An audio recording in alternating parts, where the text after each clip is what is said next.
Bien. Tengan todos y todas muy buenas tardes. Vamos a dar inicio a la actividad de hoy dentro de esta asignatura.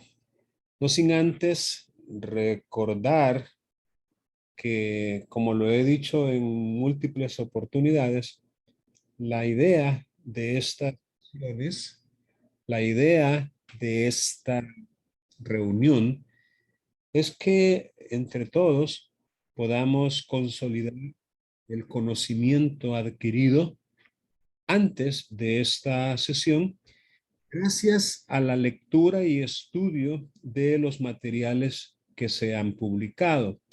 Nosotros hacemos un esfuerzo por publicar algunos contenidos desde el día lunes y la idea es que ustedes puedan analizar y puedan ir tomando apuntes, ir haciendo algunas actividades de aprendizaje como cuestionarios o mapas cognitivos o cuadros comparativos o la estrategia de aprendizaje que resulte pertinente y que a la hora de la sesión, que es ahorita, ustedes puedan formular cualquier duda, cualquier pregunta, cualquier cosa que no les ha quedado clara.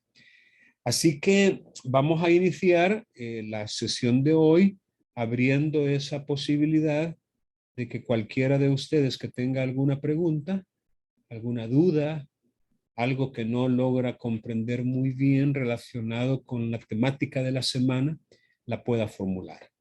Recuerden que en esta semana, y déjenme ver si puedo compartir la pantalla, en esta semana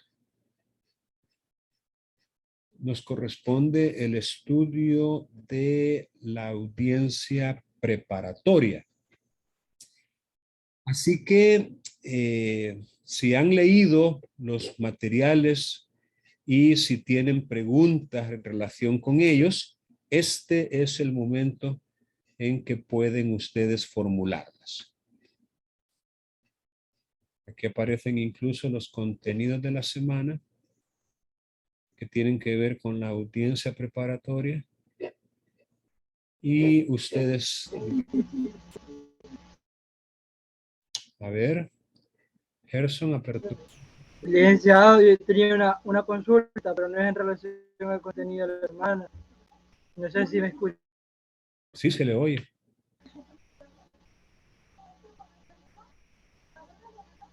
Gracias.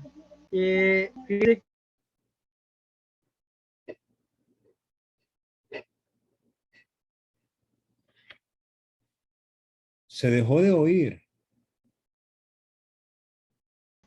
Problema, tal vez mío, no sé. A ver, díganme.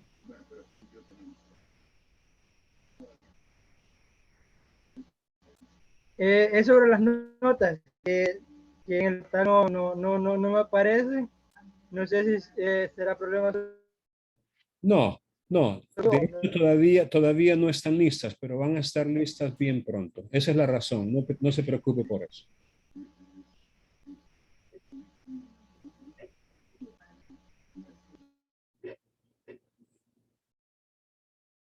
No sé si volvió a hablar, pero no le escuché. Vaya, ¿alguien más tiene alguna pregunta relacionada con los contenidos? Miren, yo insisto, ustedes, digamos, tienen los contenidos, están allí, no se quitan y la idea, repito, es que los lean de antemano. Eso es lo que se conoce como la clase invertida o la clase al revés, una donde los contenidos se proporcionan de antemano y los estudiantes los leen y los estudian antes de la clase.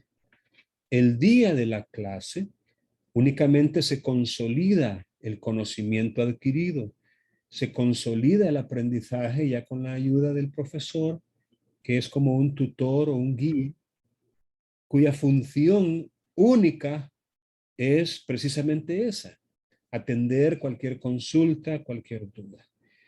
Si ustedes no tienen ninguna consulta, ninguna pregunta, como le decía al grupo anterior, las razones pueden ser, primero, porque leyeron los materiales y todo les quedó claro. Enhorabuena. Si ese es el caso, les felicito. Segundo, porque no han tocado los materiales, por la razón que sea. No los han leído todavía. Y por ende, ¿de dónde van a preguntar si no han leído nada? Y la otra razón podría ser porque les da pena abrir el micrófono y preguntar. Pero esa deberían haberla superado ya. Sí, dígame, Brian, le escucho. Sí, yo tenía una pregunta con respecto al contenido y es con respecto a los defectos procesales. Entendí claramente los defectos procesales de las partes y del órgano jurisdiccional, pero enfocado a los defectos procesales con respecto al objeto en sí del proceso, quería que me aclarara principalmente en qué caso se podría dar eso. Muy bien, muy bien.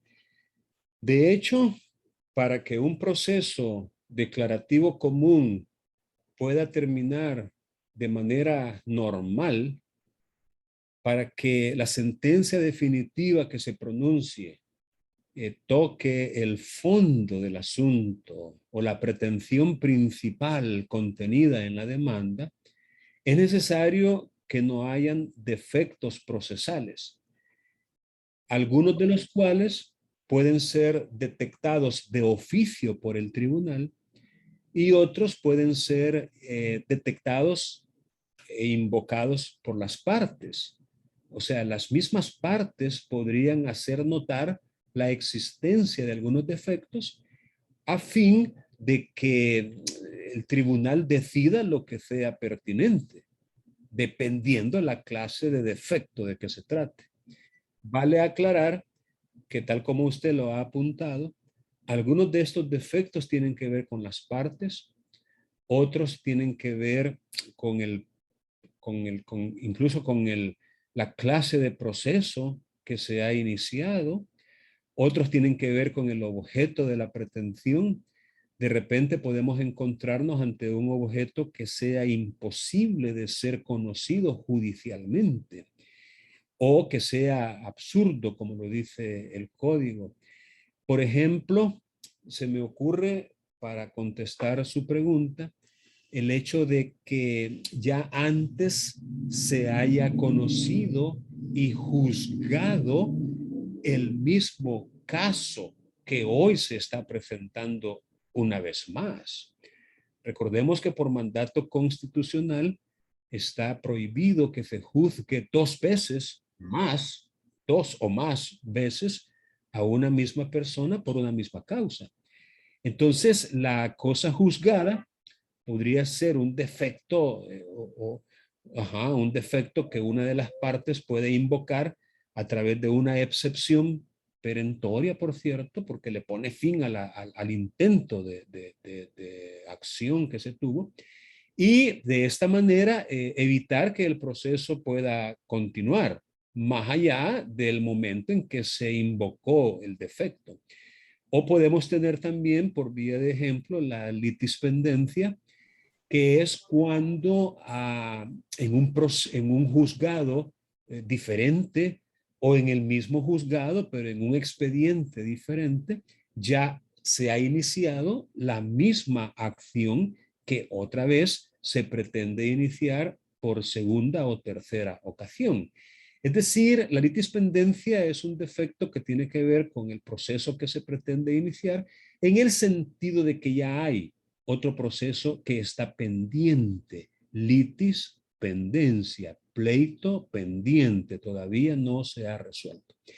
Ahora, hay un listado, llamémosle así, de defectos procesales que se pueden hacer notar, algunos de ellos subsanables, otros insubsanables. Piénsese, por ejemplo, en una demanda defectuosa. Demanda defectuosa en el sentido de que hay oscuridad en su redacción. No ha quedado muy claro qué es lo que se pretende a partir de las palabras que se han consignado en la demanda. Hay, por ende, una, digamos, una situación de indefensión porque al no haber claridad, el demandado pues, de alguna manera no entiende bien qué es lo que se le está demandando y por ende los medios de defensa que va a utilizar podrían no ser los apropiados precisamente por esa confusión. Tenemos también, por vía de ejemplo, la falta de integración de un litis consorcio, que es otro defecto que se le puede encontrar a la pretensión en sí, por cuanto se ha demandado solo a una o dos personas, pero han quedado fuera de la demanda otras personas que de alguna manera tienen un interés similar, igual o a veces hasta mejor que el de la parte que sí se demandó. Es decir, hay una relación jurídica indivisible entre varias personas y por ello, por causa de esa relación previa que existe entre esas varias personas, hay que demandarlas a todas ellas o tienen todas ellas que demandar desde el lado activo de la relación procesal. Es decir, el litis consorcio puede ser activo o pasivo. Activo si son varios los demandantes que tienen que intervenir. Pasivo si son varios los demandados que tienen que intervenir.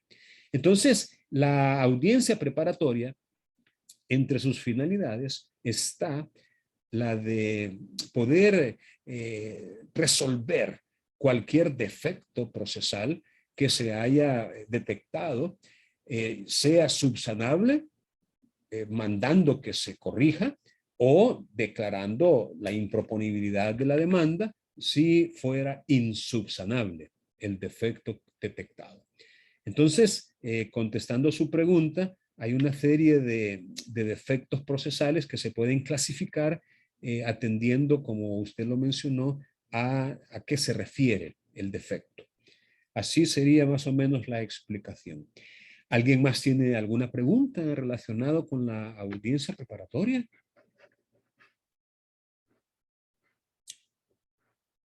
Bueno, si no tienen preguntas, entonces vamos a continuar. Sí, le escucho, dígame. Yo tengo otra y es con respecto a la fijación de la pretensión. Digamos, si en la demanda fijo una pretensión, ya en audiencia preparatoria puedo ampliar esa pretensión o porque estaba leyendo que se podía ampliar los hechos en este caso. No sé si podía ampliar usted la explicación. ¿Cómo no? Con gusto. Efectivamente, en la demanda es el momento y el lugar donde se plantea la pretensión. Sin embargo, en la audiencia preparatoria es válido poder introducir nuevos hechos o, aunque no sean nuevos, hechos que eran desconocidos de la parte que hizo la alegación. Por cierto, es una potestad que la tiene no solo el demandante, también el demandado. Es decir, ambos por igual. Se puede precisamente ampliar el alcance o mejor dicho, se pueden introducir hechos que son nuevos por haber ocurrido con posterioridad a las alegaciones iniciales. O se pueden plantear hechos que aunque no son nuevos porque no han ocurrido después, sino que ya habían ocurrido antes, pero que eran desconocidos de la parte en el momento en que preparó, ya sea la demanda, la contestación o la reconvención o la contestación de la reconvención. Entonces, siempre y cuando estos hechos estén relacionados y dependan directamente de la pretensión, se pueden válidamente introducir y por ende agregar. Pero si son hechos que no tienen nada que ver o aunque tengan que ver, pero no se vinculan directamente con la pretensión, a estos hechos la doctrina le llama hechos diversos. Y estos hechos diversos sí no se podrían introducir al debate, pero sí aquellos que estén relacionados o vinculados directamente con la pretensión. Lo otro que hay que decir en relación con este tema es que en la audiencia preparatoria también se permite añadir pretensiones accesorias a la pretensión principal contenida en la demanda. Eso, por supuesto, tiene que ser objeto de análisis por parte del tribunal, puede ser objeto de una oposición válida por parte de la parte contraria, en el sentido de que a lo mejor no se trate de hechos, de pretensiones accesorias, perdón, de pretensiones accesorias, y que se quiera acumular una pretensión diferente a la pretensión original. A eso uno tiene que estar muy atento para poder calificar si en verdad las pretensiones que se quieren agregar son accesorias o no. Si lo son, es válido que se puedan agregar aún en la audiencia preparatoria. Entonces, contestando su pregunta, sí se puede agregar pretensiones accesorias y también se puede introducir hechos nuevos y hechos desconocidos, mas no diversos. Y ello en la audiencia preparatoria. ¿Alguna otra pregunta que deseen formular? Lick, yo tengo una. A ver, dígame, Kevin. En la audiencia preparatoria se pueden interponer incidentes. Sí, por supuesto. De hecho, la manera de hacer ver los defectos que pueda tener el proceso es mediante la interposición de un incidente que precisamente es en la audiencia preparatoria donde se va a tramitar y donde se va a discutir. La pregunta que queda, la pregunta del $1.000.000, como suelen decir, es si usted podría válidamente en la audiencia preparatoria hacer notar o denunciar o pedir la palabra, pues, y decirle al juez, mire, señor juez, quiero vía incidente plantear que estamos en presencia de un defecto procesal consistente en bla, bla, bla, y ya usted lo expone. La pregunta es si usted lo podría hacer en la audiencia preparatoria, pero sin haberlo hecho antes en el escrito de contestación de la demanda. O si por el contrario, para que se pueda resolver en la audiencia preparatoria, era necesario que usted lo mencionara en el escrito de contestación de la demanda. El autor que comenta el Código Procesal Civil y Mercantil comentado es de opinión, aunque no es muy contundente al decirlo, que solamente se podrán discutir aquellos defectos que fueron denunciados previamente. El autor no es como partícipe de que allí en la audiencia, sin haberlo dicho desde antes, usted pueda introducir vía incidente algún defecto procesal. Con excepción, dice él, de aquellos defectos que pueden perfectamente ser propuestos por el juez mismo, ya que algunos defectos precisamente el juez los puede hacer notar y resolver el juez, aunque no se lo pida a nadie. Si el juez detecta la existencia de algún defecto procesal, está facultado para hacerlo ver a las partes, para escuchar lo que tengan que decir al respecto y para resolver lo que deba resolver por causa de ese defecto. Entonces, contestando su pregunta, por supuesto que sí. Ahora, si usted me pregunta mi opinión, yo pienso, a pesar de lo que se puede colegir de lo que dice la ley, y a pesar, por supuesto, de la opinión del autor, de los comentarios, yo pienso que a uno se le puede ir por alto al momento de contestar una demanda la existencia de defectos procesales. Pero yo creo que eso no le impide a usted que en la audiencia preparatoria no los pueda plantear. Y yo creo que el plantear defectos procesales es útil, es conveniente es necesario y por ende no tiene por qué vedarse la oportunidad a las partes de denunciarlos, aunque no lo haya hecho previamente. Si es que estos defectos en realidad sanean, curan cualquier enfermedad que el proceso pueda tener en ese momento. Y si es necesario, pues suspender o reparar el defecto o dar por terminado el proceso si el defecto fuera tan grave, entonces hay que hacerlo, pues. Es decir, yo no participo de esa opinión de que, no, usted tuvo que haber mencionado en la contestación de la demanda el defecto que hoy quiere plantear. Así que no, sin lugar. No. ¿Por qué ocultar? ¿Por qué no dar lugar a la manifestación de un defecto para analizarlo? Y si en verdad estamos en su presencia, ¿por qué no resolverlo? Si es un defecto el que se está queriendo anunciar, un defecto, es decir, algo que no está bien. Entonces yo pienso que no es una buena decisión o una buena actitud el hacer el ojo pacho y el ignorar la existencia de un defecto, especialmente si a lo mejor en verdad existe. Así que, contestando su pregunta, por supuesto que sí.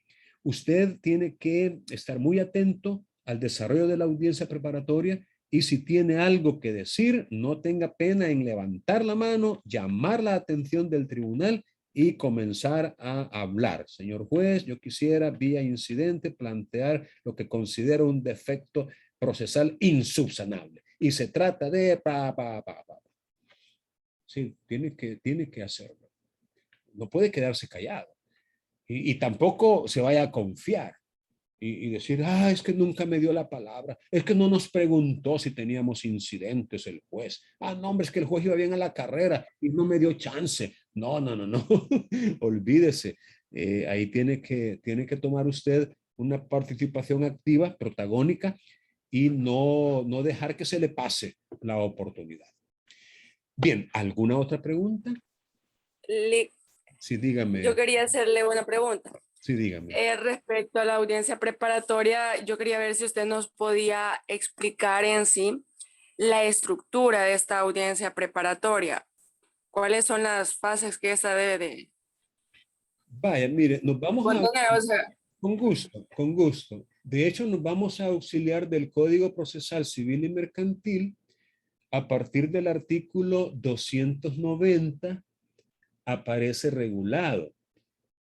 Entonces, vaya, primero una convocatoria. Si le podemos dar, digamos, una estructura, primero tiene que haber una cita, una convocatoria. Y el artículo 290 le indica incluso cuáles son los plazos para hacer la convocatoria y para celebrar la audiencia. Hay una cita que se tiene que hacer. Luego, el código pues nos plantea qué va a suceder si alguna o ambas partes no comparecen. O sea, podemos llamar la comparecencia. Hay que, el secretario del tribunal tiene que informarle al juez el día y hora señalados para la audiencia si las partes han comparecido o no. Y luego, el artículo 292 es el que responde su pregunta, ya de una manera bien directa y puntual.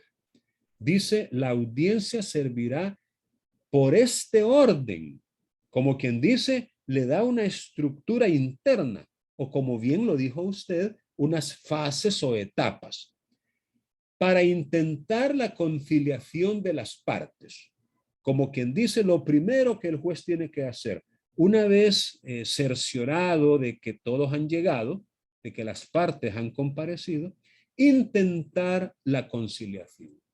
Luego dice, permitir el saneamiento de los defectos procesales que pudieran tener las alegaciones iniciales. Es lo que conocemos como la fase saneadora. ¿Por qué?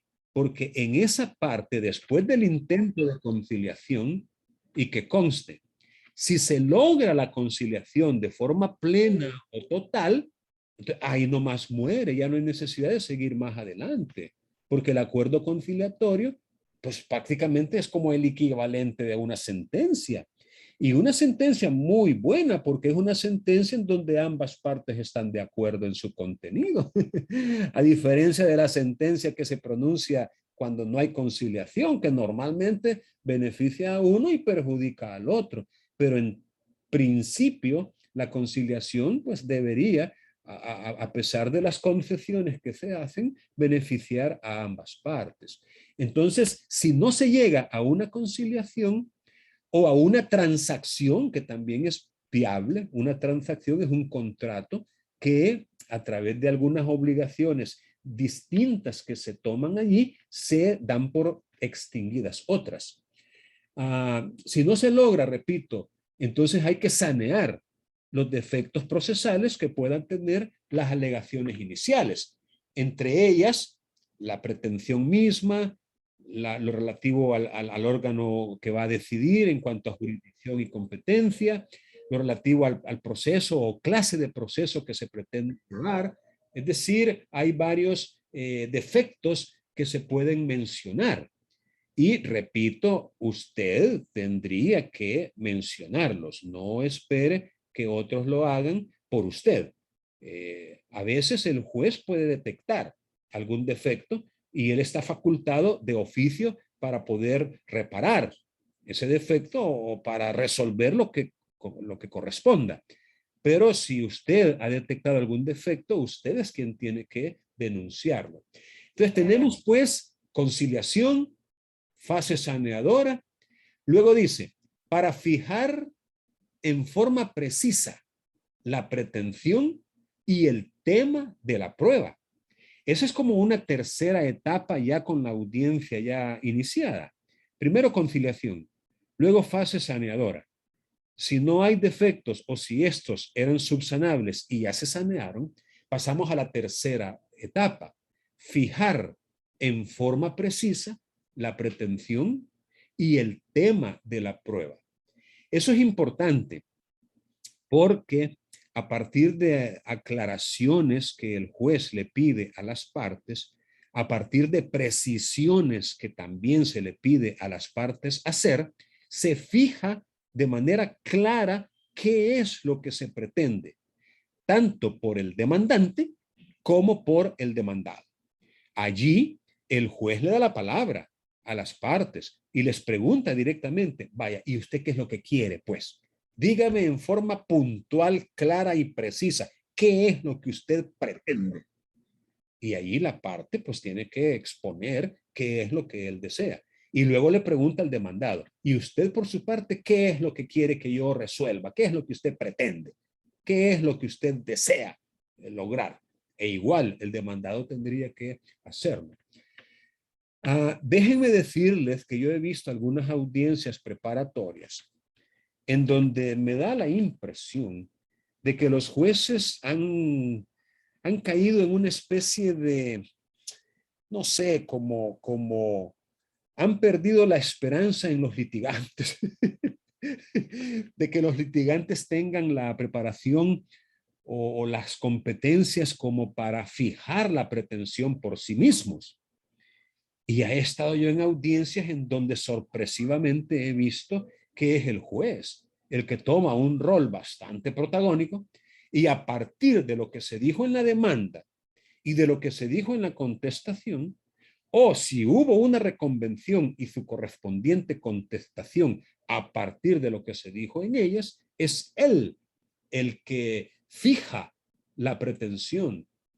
Pero yo creo que debería ser una atribución de las partes, o por lo menos en conjunto, pues, pero que las partes tengan una intervención más activa en esa etapa. Pero repito, yo he visto algunas audiencias donde el juez, él lo hace. No creo que sea 100% correcto. Sí. A lo mejor es porque en sus experiencias previas, entonces han visto que las partes no tienen esa capacidad y quizás por eso es que ellos lo hacen. Yo lo veo bien. Finalmente, dice el artículo 292, para proponer y admitir la prueba que intenten valerse las partes en la audiencia probatoria como fundamento de su pretensión y de su resistencia. En otras palabras, la audiencia preparatoria también tiene esa fase o esa etapa o ese momento procesal en donde se propone y se admite o en su caso se rechaza la prueba que las partes intentan utilizar, tanto la parte demandante para su pretensión como la parte demandada para su resistencia. Entonces, eso es algo de la mayor importancia, digamos, la proposición de la prueba.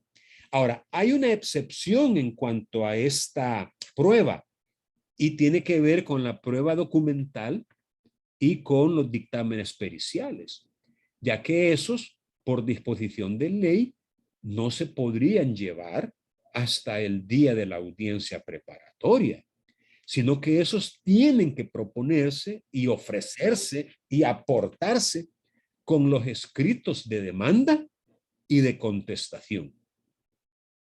Los únicos que escapan de esa regla son aquellos documentos y aquellos dictámenes periciales que hacen referencia a lo que se dijo en la contestación. Ejemplo, yo presento una demanda y los documentos que me van a servir como prueba y los dictámenes periciales que me van a servir como prueba, los tengo que acompañar junto con la demanda. Si no lo hago, esa oportunidad precluye, así se le llama, preclusión de la aportación de prueba documental. Ya no puedo presentarlas con posterioridad, porque la oportunidad se murió, precluyó. Tengo que hacerlo con la demanda. Ahora, si yo lo hago, pero en la contestación se mencionan unos hechos a los cuales yo ni siquiera me referí, pero el demandado los está utilizando, esos hechos, como base o como fundamento de su resistencia. Entonces, yo puedo llevar a la audiencia preparatoria documentos que ataquen o que contradigan lo que el demandado dijo en la contestación. Ahí sí se me permite. ¿Por qué? Porque son hechos que yo en la demanda no los contemplé. Y si han venido al proceso es porque el demandado los introdujo. Y como él fue quien los introdujo, ahí sí yo estoy facultado para presentar documentos o dictámenes periciales que hagan referencia a esas alegaciones hechas en la contestación. Pero si no es así, no puedo yo llegar a la audiencia preparatoria y decirle al juez, vaya, también traigo como prueba esto, este y estos otros instrumentos, o sea, documentos. No puedo. Ahí sí me van a declarar sin lugar por haber precluido esa oportunidad.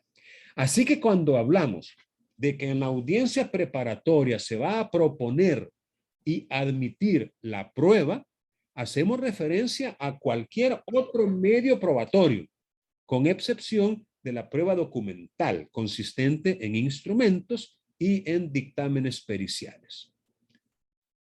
Así que esas serían, ahora si podemos encontrar una etapa última, si se quiere, sería el señalamiento de la audiencia.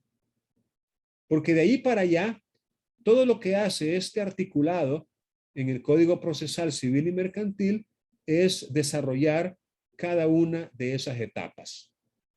Y al final de este articulado menciona la fijación de la fecha de la audiencia probatoria, que sería ya la parte final de la audiencia. El señalar una fecha para realizar la audiencia probatoria.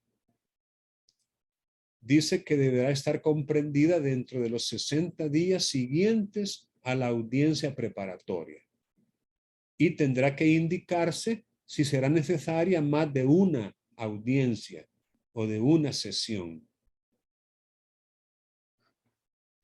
Así sería, digamos, la respuesta en términos muy generales en cuanto a las etapas o fases que podemos distinguir en una audiencia preparatoria. ¿Alguna otra interrogante que puedan tener? Sí, ¿me escucha? Sí, sí, le escucho, dígame. Con respecto a al apartado donde decía de fijar la pretensión y el tema de la prueba, en ese caso no se va a decir el cuadro fáctico de los hechos, nada de eso, sino solamente la pretensión que uno desea. Sí, sí, sí, porque precisamente en eso consiste precisar o fijar la pretensión y el tema de la prueba. Es lo que se conoce como el tema decidendi.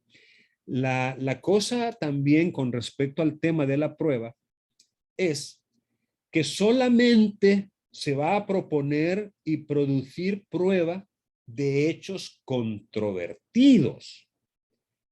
Y es que algunos hechos podrían ser admitidos por la parte contraria. Admitidos expresa o tácitamente. Miren, es bien importante cuando uno prepara una contestación de una demanda, leer muy bien la demanda, por supuesto. Y por disposición legal, en el código dice que al preparar una demanda se tienen que enumerar los hechos en que se fundamenta la pretensión. Enumerar.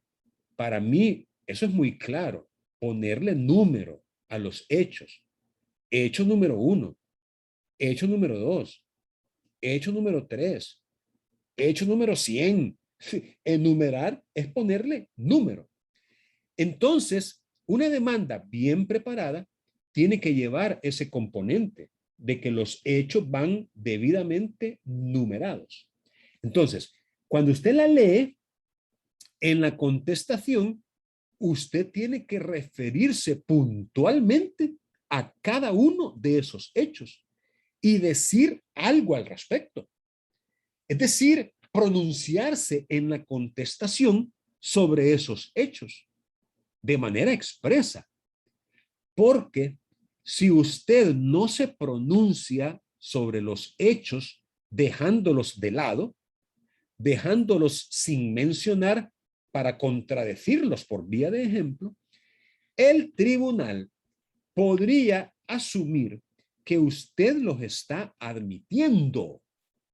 Es decir, el silencio o las respuestas evasivas que se puedan dar puede producir ese efecto que es perjudicial y negativo al demandado en este caso.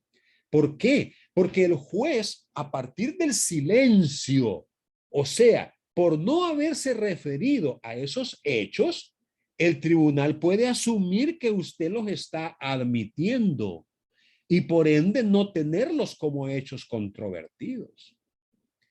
En ese sentido, ya estaría mejor no contestar la demanda, porque si usted no la contesta, se tiene por contestada en sentido negativo en cada uno de los hechos. Es decir, se entiende, si usted no contesta la demanda, que a todo le dijo que no. Eso es lo que significa tenerla por contestada en sentido negativo.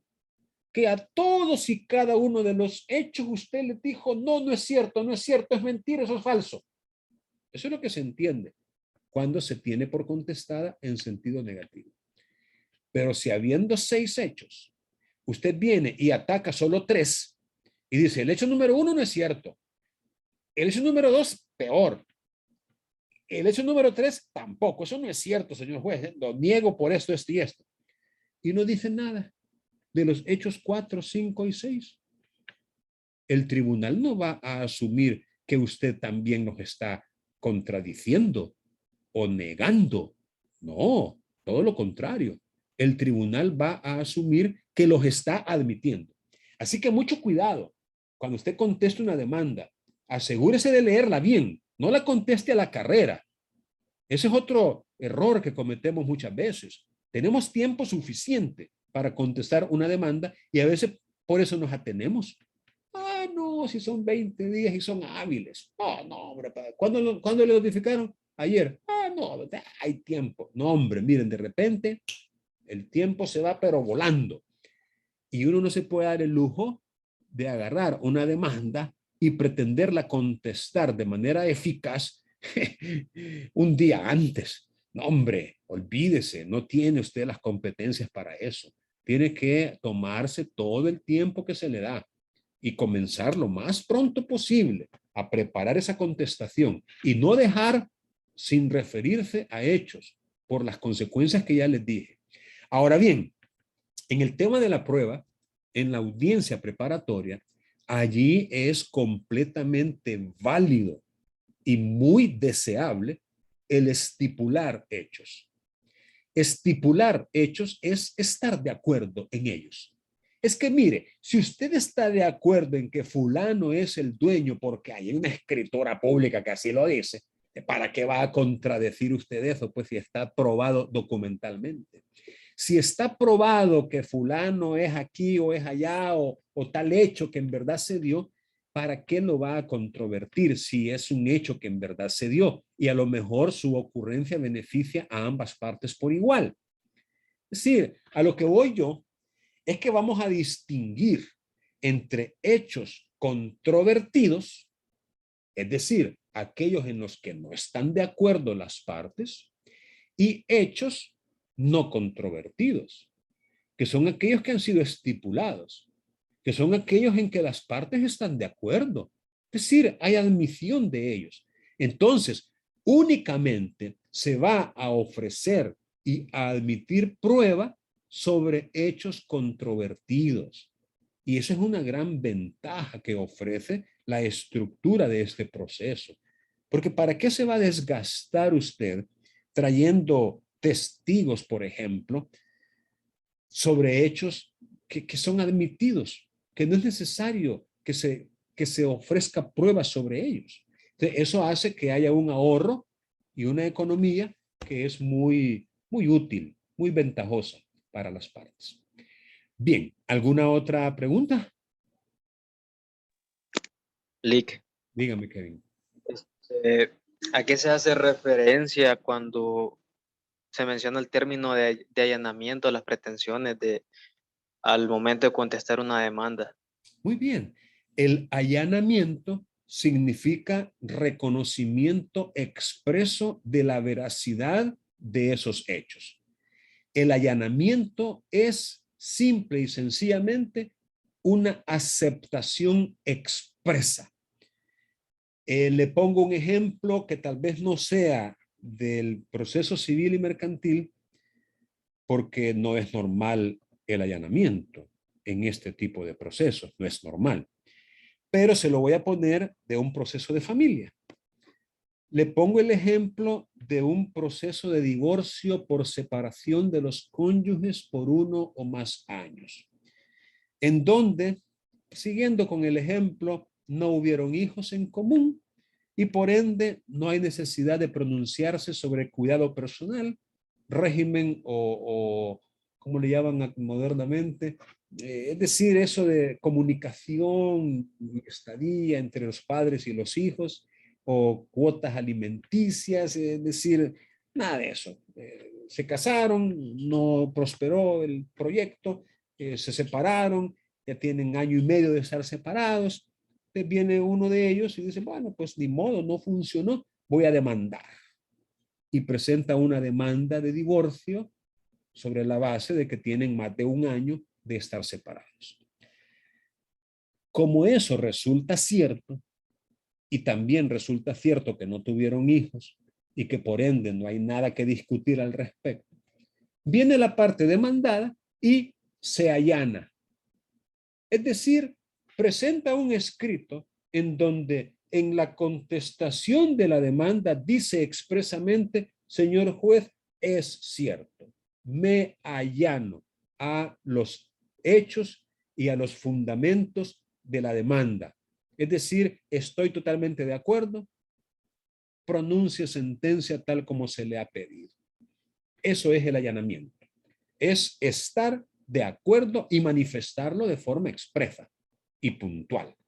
en el escrito de contestación. Entonces, es muy raro en un proceso civil y mercantil en donde por regla general hay intereses económicos en juego, un allanamiento, lo que no significa que no se pueda dar, porque se podría dar también. Por ejemplo, en un ejecutivo, que es un proceso especial, efectivamente le debe, efectivamente está en mora, efectivamente tiene 10 cuotas atrasadas que no les ha podido pagar, se lo demandan y viene él de buena fe, es cierto, le debo, estoy en mora y son 10 cuotas, es cierto.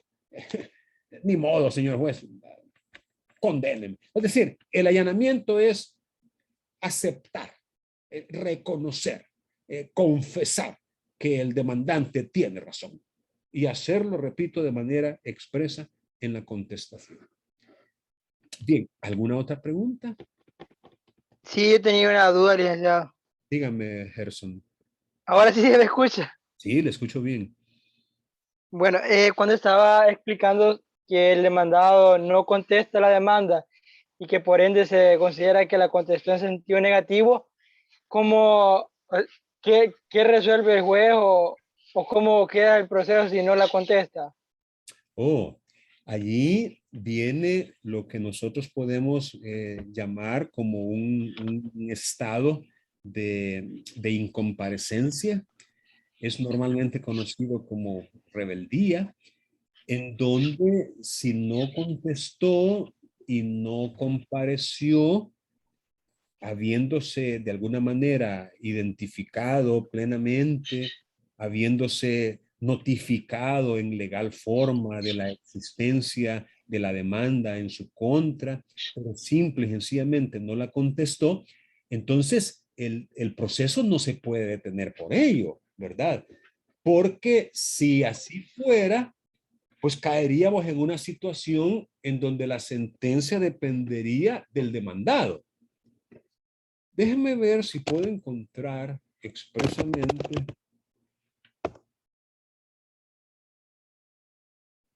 en el artículo 87 hay una referencia, falta de personación. Sí, es el artículo 287. Ese artículo 287 le da la respuesta a la pregunta que usted ha formulado. Dice literalmente, la falta de personamiento del demandado en el plazo otorgado al efecto producirá su declaración de rebeldía, pero no impedirá la continuación del proceso, sin que deba entenderse su ausencia como allanamiento o reconocimiento de hechos. La resolución que declare la rebeldía se notificará al demandado y en adelante no se le hará ninguna otra notificación, excepto la de la resolución que ponga fin al proceso. Entonces, en este artículo 287 aparece cuáles son las consecuencias de esa inacción del demandado de no contestar la demanda. Aparte de que tampoco va a poder, digamos, ofrecer prueba documental o pericial, ¿verdad? Precisamente porque eso tiene que hacerse en la contestación. Y si no se hace en la contestación, igual le precluye el derecho de aportar prueba instrumental o dictámenes periciales. Bien, ¿alguna otra pregunta por ahí? Entonces, el juez resolvería a favor del demandante, ¿verdad? No necesariamente, no necesariamente que conste. Es decir, fíjense que hay bastantes casos en donde las decisiones que se toman por parte del tribunal no son estimatorias, no son tal como el demandante lo ha pedido, por varias razones. Es decir, eso no deja de ser un poco hasta chistoso, ¿no? Porque uno dice, puya, sin ninguna defensa y perdió. Es decir, perdió el caso, lo perdió en realidad contra el juez, ¿no? Porque el juez fue el que le dio en la nuca sin que la parte contraria se presentara, se apersonara. Entonces, repito, no deja de ser un golpe bajo, pues puya, perdí, ni siquiera había contraparte. Pero bueno, la cosa es de que el juez no solo porque el demandante se lo está pidiendo en la demanda y ya solo porque el demandado no compareció, el juez va a dar por ciertos los hechos o va a dar por estimada la pretensión. No, el juez todavía tiene que valorar y todavía hay algunos defectos procesales que él perfectamente puede de oficio detectar y resolver en base a ellos. O sea, todavía pues se puede pelear contra el juez, por decirlo de manera así un poco figurativa, ¿verdad? Es decir, todavía no es solo de ir a traer, sino que a pesar de que el demandado no se apersone, igual podría salir con una resolución adversa. Hay bastantes casos así.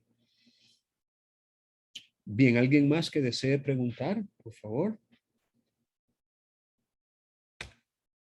Si ustedes se fijan, cuando se hacen preguntas, la sesión incluso se pone un poco más dinámica, menos aburrida. Así que yo les invito a preguntar.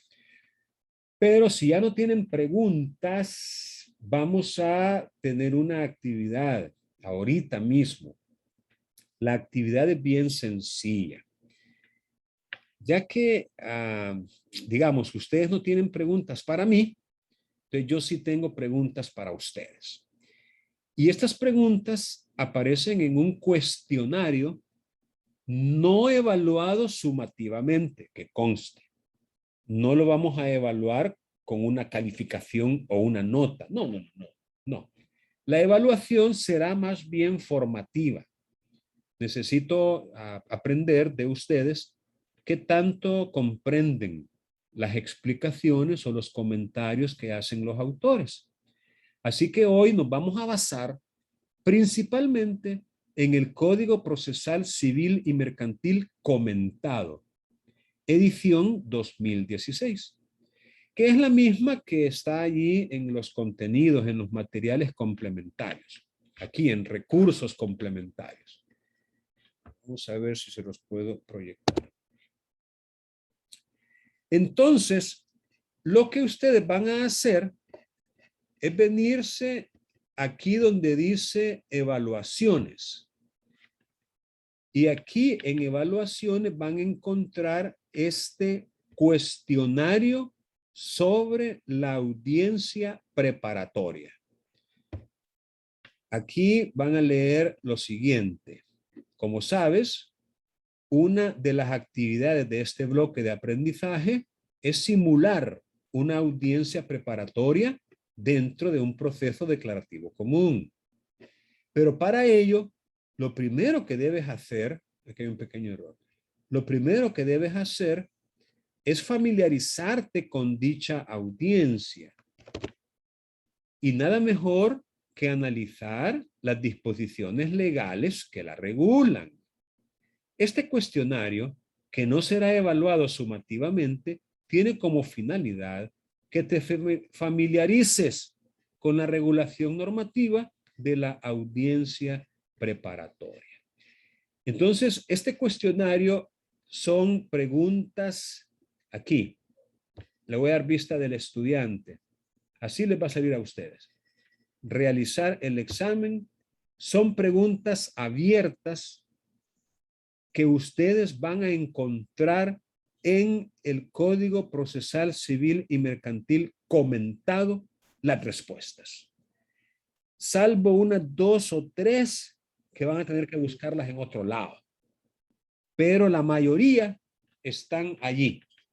Entonces, este cuestionario no tiene tampoco una fecha en que se va a cerrar. No. Esto va a quedar abierto para que usted pueda continuarlo.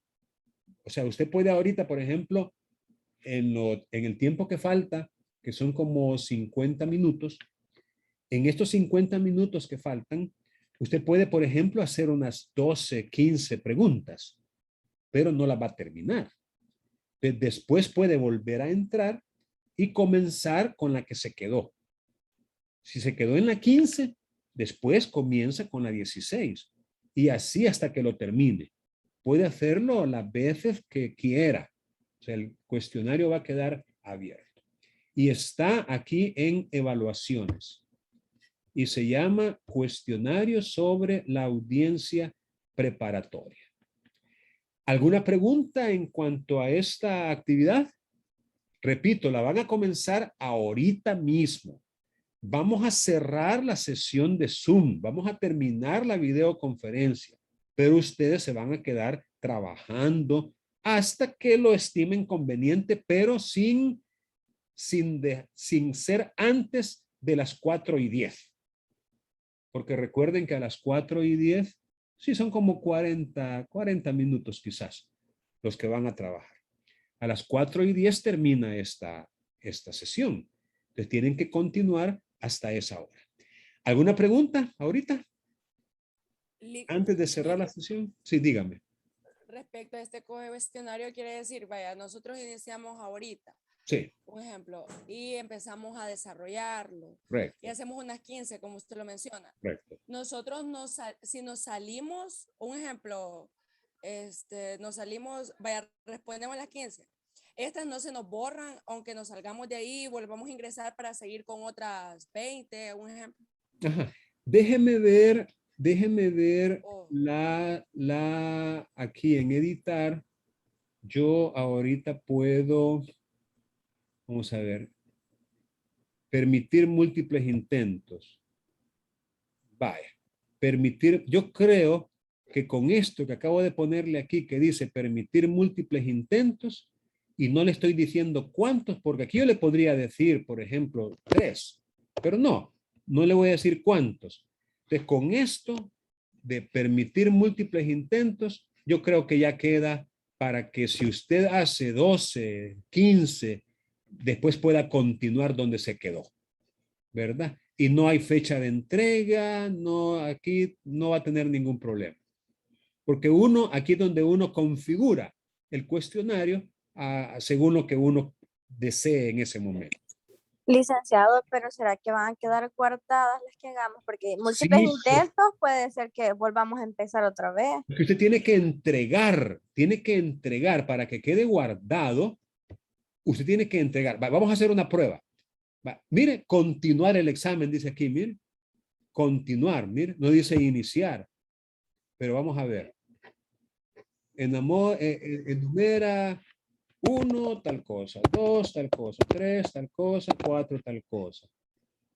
De ahí explica, bla, bla, bla, bla. Vamos a ver. Y digamos que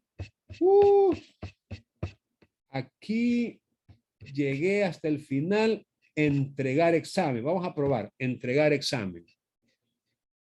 Tiene 48 preguntas sin contestar. Así les va a salir a ustedes. Les va a salir, tiene 35 preguntas sin contestar, tiene 40 preguntas sin contestar. Vamos a ver qué pasa. Ok, entregar de todos modos. Oh,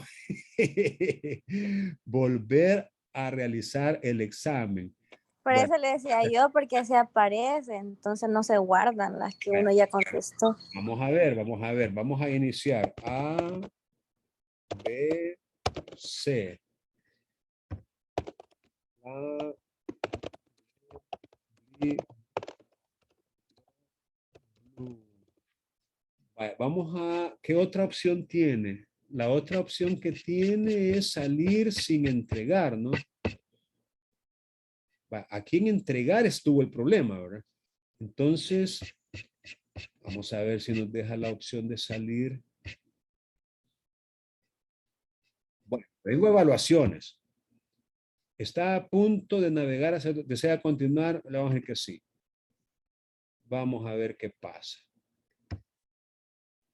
Continuar el examen. Y aquí está, mire, lo guardó, mire. Guardó, mire, bla, ble, bli, blo, blu. O sea, Simple y sencillamente, vénganse aquí a evaluaciones sin entregar. Aparentemente la clave está en que si usted entrega, ahí sí se cierra. Y lo que tiene que hacer es empezar desde cero. Pero si usted se viene aquí a evaluaciones, usted se lo va a dejar guardado. Ahí es donde tiene usted que confiar en eso. Por lo menos aquí me acaba de resultar. ¿De acuerdo? Bueno, la otra sugerencia que le podría dar yo a usted es que, digamos, inicie el examen, copie la pregunta, control C, y lo trabaje en Word. Allá escriba la respuesta a modo de después pasar las respuestas para acá. No sé, podría ser otra opción si usted tiene dudas de que le va a quedar guardado. Pero ya vimos de que sí queda guardado. ¿De acuerdo? ¿Alguna otra inquietud que tengan sobre esto? Licenciado, yo tengo una pregunta. Dígame. En cuanto a la audiencia, la grabación se entregaría, esta o la otra semana. La otra semana. Vaya, gracias. Yo creo que había por ahí una pequeña confusión, pero en la parte de las tareas, quiero ver cómo quedó. Sí, yo por eso lo preguntaba, porque en la parte del contenido aparece 2 semanas, pero sí en la parte de la página general aparece el 26, que se tiene que entregar. Sí, aquí está, 26 de septiembre. Sí, está para la otra semana. Les dejé las 2 semanas para que les dé tiempo de hacer este cuestionario y luego pues de reunirse y preparar el video. Bien, ¿alguna otra pregunta antes de cerrar la sesión? Si no, pues ha sido un placer saludarles y ahí seguimos en contacto. Déjenme nada más tomar algunas capturas de pantalla de la asistencia de ustedes. No se salgan todavía, si no, no van a aparecer.